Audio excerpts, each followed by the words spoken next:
She is ranked consistently among the most powerful women in the world. She is a leader whose astute economic stewardship. Let me please see it from my lens. Okay, go ahead.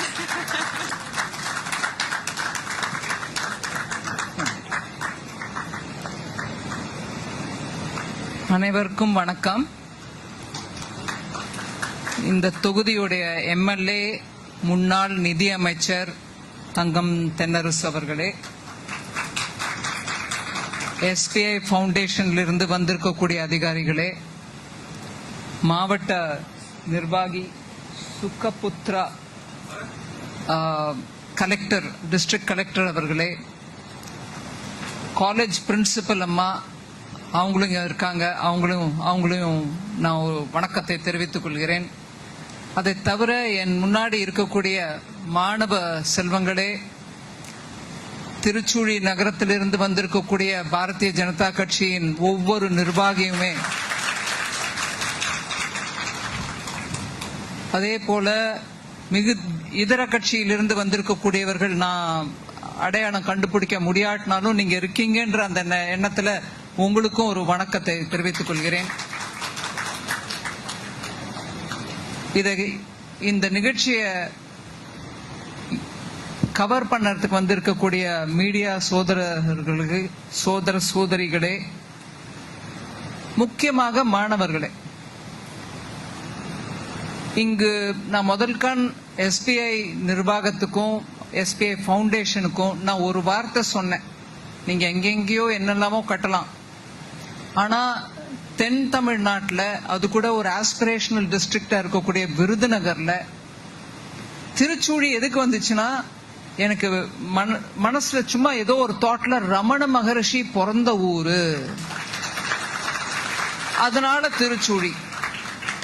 எதேச்சியா சில விஷயங்களை பேசுறதுக்கு ஒரு முறை என்கிட்ட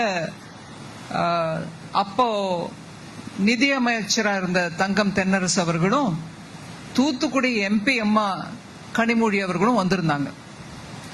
இது நான் சொல்றது 24 லோக்சபா தேர்தலுக்கு முன்னாடி. அப்ப வந்திருந்த போது நான் சொன்னேன், மனசுல இப்படி தோணுது, நான் திருச்சூழியில பண்ணலான் இருக்கேன். உடனே ஐயா உடனே ரொம்ப நன்றிமா அப்படின்லாம் சொன்னா. இல்லைங்க, நன்றி எல்லாம் இல்லைங்க, நம்ம எல்லாரும் பண்ண வேண்டியது தானே, பண்ணலாம் அப்படின்னு. கனிமொழி அம்மாவும் சொன்னாங்க, என்ன நீங்க இங்க போய் ஏன் தொகுதி நான் கூட்டிட்டு வந்திருக்கேன், நீங்க எனக்கு தூத்துக்குடியில பண்ண மாட்டீங்களான்னு கூட கேட்டாங்க அந்த மீட்டிங்ல. எல்லா இடத்துலயும் பண்ணலாம், ஆனா அது எப்படி அந்த எண்ணம் வந்துச்சுன்றதுக்கு நான் சொல்லணும் ஒரு விதம். பிரதமர் ஐயா 2014 நரேந்திர மோடி அவர்கள் 2014 இருந்து சொல்லிட்டு வராரு. முதல்ல டாப்னு ஒரு ப்ரோக்ராம் அனௌன்ஸ் பண்ணாரு, TOP, அதாவது டு தி ஒலிம்பிக் போடியம் அப்படின்னு அதுக்கு விரிவுரை. டைரக்டா நம்ம பிள்ளைங்களுக்கு நல்ல ட்ரைனிங் கொடுத்து ஒலிம்பிக் போடியம், அதாவது 1, 2, 3 அவங்க இருந்து மெடல் வாங்கிக்குவாங்க. அந்த போடியம்க்கு நம்ம இளைஞர்களை எப்படி அனுப்பி வைக்கிறது அப்படிங்கிற ஒரு திட்டம் போட்டாங்க. அதன் மூலமா நாடு முழுவதும் ஸ்டேடியம் கட்டணும், நிறைய இடத்துல பிள்ளைங்களுக்கு வசதி பண்ணி கொடுக்கணும், அவங்க என்ன ஆட விரும்புற விளையாட விரும்புறாங்களோ அவங்களுக்கு அதுக்கு ஏற்பாடு பண்ணி கொடுக்கணும். சோ அது அப்படி வளர்ந்து வளர்ந்து வந்துட்டு இருக்கையில ஸ்போர்ட்ஸ் மூலம், ஸ்போர்ட் விளையாடுறதுக்கு ஃபெடரேஷன் இருக்கும், வாலிபால் ஃபெடரேஷன் இருக்கும், ஹாக்கி ஃபெடரேஷன் இருக்கும், இப்படியாக ஒவ்வொரு விளையாட்டுக்கும் ஒரு ஃபெடரேஷன். அவங்க மூலமா அவங்க எங்க அவங்க ட்ரைனிங் ஃபெசிலிட்டி கட்டி கொடுக்குறாங்களோ கட்டி கொடுக்கட்டும். இப்படி அது வந்துட்டு இருக்கையில 2024க்கு அப்புறம் 3ஆம் முறையாக பிரதமர் மோடி அவர்கள் பிரதம மந்திரியாக வந்த பிறகு இந்த நாட்டுல காமன்வெல்த் கேம்ஸ் நம்ம திருப்பி எடுத்துட்டு வரணும். 80லயோ இப்போ காமன்வெல்த் கேம்ஸ் நடந்தது, அதுக்கப்புறம் 2010ல நடந்துச்சு. 2010ல காமன்வெல்த் கேம்ஸ்ல மெடல் ஜெயிக்கிறதுக்கு எத்தனை முயற்சி நடந்ததோ அதை விட சில கரப்ஷன்னால அந்த காமன்வெல்த் கேம்ஸ்னாலே நம்ம மனசுல ஒரு எண்ணம் வந்துச்சு, ஐயோ ஒரே ஊழல் அப்படிங்கிற மாதிரி. ஆனா அதெல்லாம் தவிர்த்துட்டு காமன்வெல்த் கேம்ஸ் திருப்பி நம்ம நாட்டுல வரணும். ஆனா அதுக்கு ஏற்பாடாக பிள்ளைகளுக்கு வசதி பண்ணி கொடுங்க, அவங்களும் நல்ல ட்ரெயின் பண்ணி அதுக்கு குவாலிஃபை ஆவாங்க. இதற்கும் மிஞ்சி ஒலிம்பிக்ஸ் பாரத தேசத்துல எடுத்துட்டு வரணும், அதுக்கு முயற்சி ஆரம்பிப்போம். 2036 நடக்கக்கூடிய ஒலிம்பிக்கு இப்பவே நம்ம அப்ளிகேஷன் போடணும் அப்படிங்கிற முயற்சியை மோடி ஐயா எடுத்தார். இதை தவிர இதெல்லாம் ஸ்டேடியம் கட்டி கொடுக்கறதுலாம் இருக்கட்டும், பட் கேலோ இந்தியா, அதாவது இந்தியாவே விளையாடு அப்படிங்கிற ஒரு திட்டத்தை எடுத்துட்டு வந்து அதன் மூலமாக ஒவ்வொரு மாவட்டத்திலையும் ஒவ்வொரு எம்பி மூலமா சொன்னாங்க, நீங்க போய் அங்க நல்ல ஒரு சான்சத் கேல் கும்பு நடத்துங்க அப்படின்னாரு. அதாவது இப்ப வரப்போகுது மகாமகம், அத வடக்க நாட்டுல கும்பமேளா அப்படின்னு கொண்டாடுறாங்க. அது கங்கையில கும்பமேளா, பிரயாக்ராஜ்ல, இல்ல நாசிக்ல கோதாவரி புஷ்கராலு, அதே புஷ்கரம் ஆந்திரால, அப்படியாக பெரிய பெரிய உற்சவம் மாதிரி அது ஒரு நம்ம ஊர்ல இருக்கக்கூடிய ஒரு திருவிழா மாதிரி கொண்டாடுறோம். அதே இதை சான்சத் கேல் கும்ப் அப்படின்னு பிரதம மந்திரி சொன்னார். நீங்க ஒவ்வொரு எம்பியும் உங்க பாராளுமன்ற தொகுதியில பிள்ளைகளுக்கு விளையாட்டுக்கு ஒரு ஃபெஸ்டிவல் மாதிரி கொண்டாடுங்க, திருவிழா மாதிரி கொண்டாடுங்க. அது எல்லா விதமான விளையாட்டும் இருக்கும். கபடி இருக்கும், ட்ராக் அண்ட் ஃபீல்ட்ல ஓடுற நிகழ்ச்சிகள் இருக்கும், ஜாவலின் இருக்கும், த்ரோ பால் இருக்கும், எல்லாம் இருக்கும். அதுல நீங்க அவங்களுக்கு பரிசளிங்க அப்படின்னு அது நிறைய எம்பிஸ் நடத்தினாங்க. அவங்க தொகுதியில் நடத்திட்டாங்க. தமிழ்நாட்டுல எனக்கு பிஜேபி மூலமா இருக்கக்கூடிய எம்பி இல்லாதனால எத்தனை எம்பி இங்க பண்ணாங்கன்னு நம்மளுக்கு தெரியாது. எதிர்கட்சி எம்பிகளுக்கு அது பெரிய முதல் பிரதம மந்திரி சொன்னார்னா என்ன, நம்ம ஒண்ணும் பண்ண தேவையில்லை அப்படின்னு விட்டுடுவாங்க. அவங்கள நான் தப்பும் சொல்ல. ஆனா பிள்ளைகளுக்கு விளையாட்டுக்கு இவ்வளவு முக்கியத்துவம் நிலைநிறுத்தி எடுத்துட்டு வந்து அவங்களுக்கு இத்தனை விதமா நீங்க அவங்கள விளையாட வைங்க அப்படின்னு பிரதமர் முயற்சி எடுக்கிறார். இப்ப நான் இங்க எம்பி இல்ல, நான் இங்க வந்து தமிழ்நாட்டுல சான்சத் கேல் கும்ப் நடத்த முடியாதுன்னா நடத்துறதுக்கு முயற்சி பண்ணாலும் அது பெரிய எடுப்பா இருக்குது. ஆளும் கட்சியோ இல்ல எதிர்கட்சியோ இங்க இருக்கிறவங்களுக்கு அதுல சரி இந்தமா ஏதோ பண்றாங்க அப்படிங்கிற மாதிரி இருக்குமே தவிர எண்ணம் இளைஞர்களுக்கு அந்த வாய்ப்பு அளிப்பது, அது இந்த கட்சி ஆட்சியில இருக்கா அந்த கட்சியில ஆட்சியில இருக்கான்னு பார்க்காம இளைஞர்களுக்கு வாய்ப்பு கொடுக்கணும்ன்றது. சரி, கேல் கும்பு நடத்தாட்டியும் அட்லீஸ்ட் மாணவர்களுக்கு அந்த வசதியை பண்ணி கொடுக்கணும் அப்படின்ற அந்த எண்ணத்துலதான் விருதுநகர் ஆஸ்பிரேஷனல் டிஸ்ட்ரிக்ட். இங்க எலக்ட்ரிசிட்டி எல்லா வீட்டுக்கும் வரணும், தண்ணி எல்லா வீட்டுக்கும் போகணும், ஜல் ஜீவன் மிஷன் மூலமாக எல்லாருக்கும் ஹாஸ்பிட்டல் வசதி இருக்கணும், ஹெல்த் பேராமீட்டர்ஸ் நல்லா இருக்கான்னு பார்க்கணும், பெண்கள் கர்ப்பவதி பெண்கள் ஹாஸ்பிட்டல்ல போய் அவங்க டெலிவரி பண்ண பிறகு அவங்களுக்கு கிடைக்கக்கூடிய சத்துணவு கிடைக்கணும். இப்படியாக எல்லா விதத்திலையும் விருதுநகரை முன்னேற்றி எடுத்துட்டு வரணும் அப்படிங்கிற அந்த முயற்சி மாவட்ட ஆட்சியாளருக்கு தெரியும், நடக்குது. நானே 2 முறை வந்து இதுக்கு முன்னாடி 17, 18, 19 வந்து ரிவ்யூ கூட பண்ணிருக்கிறேன்.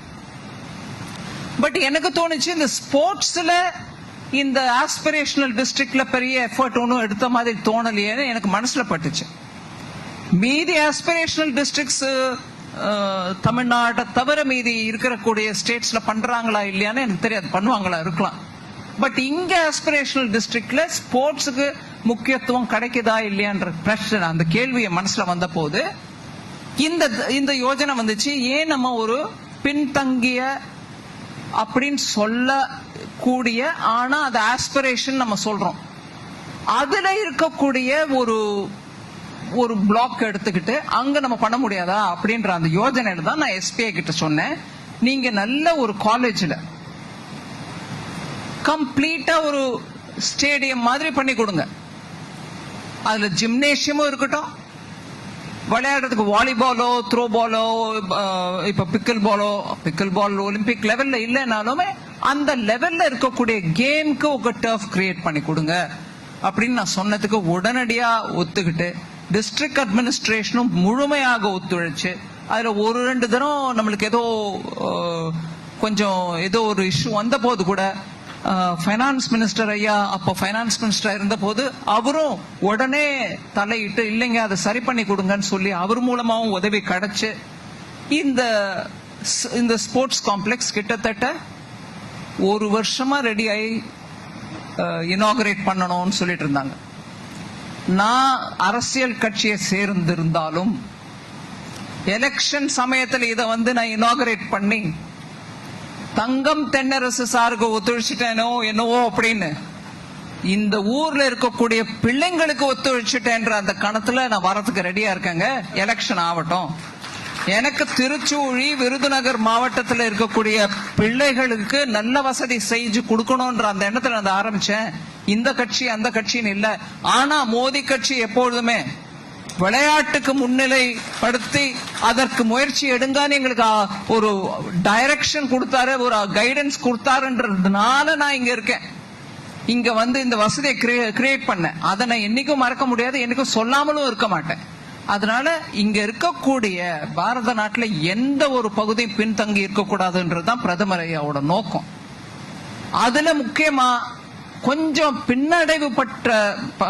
பின்னடைவு அடைஞ்ச சில மாவட்டங்களை இன்னைக்கு ஆஸ்பிரேஷனல் மாவட்டங்கள் நம்ம சொல்லக்கூடிய மாவட்டங்கள்ல இன்னும் அதிகமா நீங்க முயற்சி பண்ணணும் அப்படின்னு எம்பிஸ்க்கு சொல்லுவார் அவர். அந்த முறையில தான் நான் இங்க வந்திருக்கிறேன். இன்னைக்கு இந்த வசதியை செஞ்சு கொடுத்த எஸ்பிஐக்கு நன்றி தெரிவிக்கிறேன். ஆனா நன்றியோட இருக்காது இந்த விஷயம். எப்பொழுதுமே நான் நார்த் கர்நாடகால ப்ராஜெக்ட்ஸ் பண்ணிருக்கிறேன் நிறைய, அங்க எம்பின்றதுனால. ஒரு விஷயம் நான் தைரியமா இங்க முன்னாடி சொல்ல விரும்புறேன். ஒரு வசதியை கிரியேட் பண்ணிடலாம், உருவாக்கிடலாம். ஒரு ஸ்போர்ட்ஸ் ஸ்டேடியம் உருவாக்கிடலாம். அது ஒரு காலேஜ்ல இருக்கலாம். அதை விரும்பி நிறைய பிள்ளைகள் வந்து ஆடணும், நாங்க கத்துக்கணும்னு வரோம் அப்படின்னு வரலாம். ஆனா அது மெயின்டெனன்ஸ் இல்லைன்னா கிராஜுவலா அது தன்னுடைய அந்த சிறப்பான நிலையை இழந்துடும். அந்த மெயின்டெனன்ஸ் கூட நான் வரணுமா, இல்ல ஐயா வரணுமா, இல்ல எஸ்பிஐ வரணுமா? ஒன்னு உருவாக்கி கையில கொடுத்துட்டோம். இந்த காலேஜ், இந்த டிஸ்ட்ரிக்ட் அட்மினிஸ்ட்ரேஷன், பிள்ளைகள் நீங்க எல்லாரும் முழுமையா எப்படி விளையாடுறதுக்கு ஆசையா வரீங்களோ அதே மாதிரி இதோட மெயின்டெனன்ஸ் எப்படி இருக்கு? நம்ம விளையாடி முடிச்சுட்டு போன பிறகு சுவிட்ச் ஆஃப் பண்றோமா? கரண்ட் இல்லாம, கரண்ட்டுக்கு சேதம் இல்லாம சுவிட்ச் நிறுத்திடுறோமா? அந்த விளையாட்டுக்கு இருக்கக்கூடிய சாதனங்கள், பாலோ நெட்டோ, அதை ஒரு இடத்துல பக்குவமா சரியா வைக்கிறோமா? கோச்சு கிட்ட சொல்லிட்டு போறோமா? இல்ல இங்க விளையாடுற வரேன்ட்டு அதுக்கப்புறம் இங்க இருந்து கோச்சு கிட்ட சொல்லாம வெளியில போயிட்டீங்கன்னா உங்க வீட்டுல இருக்கிறவங்களும் சரி, உங்க காலேஜில் இருக்கிறவங்களும் சரி, ஐயோ பிள்ளைங்க எங்க போயிட்டாங்க, வந்தாங்க நினைச்சேனே காணமே. பொறுப்போட நம்ம ஒவ்வொருத்தரும் இந்த வசதியை உபயோகமும் படுத்தணும். நம்மளுக்கு அப்புறமும் வரக்கூடிய காலேஜ் மாணவர்களுக்கு இது உகந்த இடமா இருக்கணும்ன்றதுக்கு மெயின்டெனன்ஸும் நீங்க பண்ணணும். மெயின்டெனன்ஸ்னா உங்களை வந்து டெய்லி அதை ஒட்டடை அடிச்சு மெயின்டைன் பண்ண அந்த சென்ஸ்ல சொல்ல, நீங்க உபயோகிக்கக்கூடிய ஒவ்வொரு கருவியையும் கூட சரியான இடத்துல வச்சுட்டு போங்க. வந்த உடனே அதை சரியான இடத்துல இருந்து எடுத்து உபயோகிச்சுட்டு அதுக்கப்புறம் கரண்ட் ஆஃப் பண்ணுங்க, கதவு மூடுங்க, நல்லபடியா மெயின்டெனன்ஸ் பண்ணுங்க. அந்த அளவுக்கு மாணவர்கள் மெயின்டைன் பண்ணணும். அதே மாதிரி கோச் இன்ட்ரெஸ்ட் எடுத்துக்கணும், சிஸ்டமேட்டிக்கா கத்து கொடுக்கணும். அதோட இல்லாம மாவட்ட ரீதியா இருக்கக்கூடிய காம்படிஷன்ல பங்கேற்கிறதுக்கான வாய்ப்பு கொடுக்கணும். இங்க இருந்து உங்க டீம் நேஷனல் டீமுக்கு போகணும். இப்படி நல்ல பெரிய அளவுல பிளான் பண்ணாதான் மெயின்டெனன்ஸும் நல்லா இருக்கும். அதனால நான் இந்த காலேஜ் அட்மினிஸ்ட்ரேஷனை ஒரு விண்ணப்பம் வைக்கிறேன். நீங்க கொஞ்சம் பொறுப்போட இந்த இன்ஸ்டிடியூஷன் நல்லபடியா பயன்படுத்திக்கங்க. நம்ம மாணவர்கள் எல்லாருக்கும் அது உபயோகமா இருக்கணும். திருச்சூழினா ஸ்போர்ட்ஸ் அப்படிங்கிற அந்த அளவுக்கு உயரணும். திருச்சூழினா ரமணர் நாங்க நினைக்கிறோம், நிறைய பேர் நினைக்கிறாங்க. இன்டர்நேஷனல்ல இருந்து வராங்க எல்லாரும். அவர் சொன்ன என்ன, அவரோட மனசுல இருந்தது என்ன, எப்படி எடுத்து சொன்னார். இன்னைக்கு தேதி வரைக்கும் ரமணரை அவரோட சொல்லிக் கொடுத்த சிந்தனைகளை யாரும் மறுக்கிறதுக்கு இல்லை. அப்பேற்பட்ட பெரிய மகான் பிறந்த ஊரு. நான் இளைஞர்களுக்கு சொல்றேன், நீங்க ரமணர் கிட்டே இருந்து கத்துக்கிறீங்களோ இல்லையோ நான் அதை பத்தி பேசல. ஆனா ரமணருக்கு பேர் போன இந்த இடம் ஸ்போர்ட்ஸ்க்கு பேர் போன அளவுக்கு நீங்க எல்லாரும் சேர்ந்து சாம்பியன்ஸ் உருவாக்குங்க. பெரிய சாம்பியன்ஸ் வரணும். இங்க இருந்து ஒலிம்பிக்ல பங்கேற்கணும், அதுல பெரிய மெடல் வரணும். ஒரு காலத்துல அந்த பிடி உஷாவோட ஊரை பத்தி சொல்லுவாங்க. அவங்க ஊரை பத்தி பேச, கேரளால உடனே ஸ்போர்ட்ஸ், பிடி உஷா ஒலிம்பிக் வரைக்கும் போனாங்க அவங்க. அந்த மாதிரி தமிழ்நாடுனா திருச்சூழி தான் ஸ்போர்ட்ஸ் அப்படிங்கிற அளவுக்கு நீங்க முயற்சி பண்ணி எடுத்துட்டு வரணும். இந்த காலேஜ் அதிகாரிகளுக்கும் இந்த மாவட்ட அதிகாரிகளுக்கும் மிகுந்த நன்றி. இந்த ஒரு வசதியை ஏற்படுத்தி கொடுக்கறதுக்கான வாய்ப்பு எங்க எல்லாருக்கும் கொடுத்தீங்க. திருச்சூழி சரி, விருதுநகர் சரி, நல்ல முன்னேறணும். விருதுநகர்னா வியாபாரம், ஆனா இப்போல இருந்து விருதுநகர் வியாபாரங்க. ஆனா இன்னைக்கு பாருங்க பிள்ளைங்க என்னமா ஸ்போர்ட்ஸ் விளையாடுறாங்க அப்படின்னு விருதுநகருக்கும் அது ஒரு பெரிய மதிப்பை கொடுங்க நீங்க எல்லாம் சேர்ந்துட்டு. இந்த வாய்ப்பு கொடுத்ததுக்கு ரொம்ப நன்றி. பாரத் மாதா கி ஜெய்.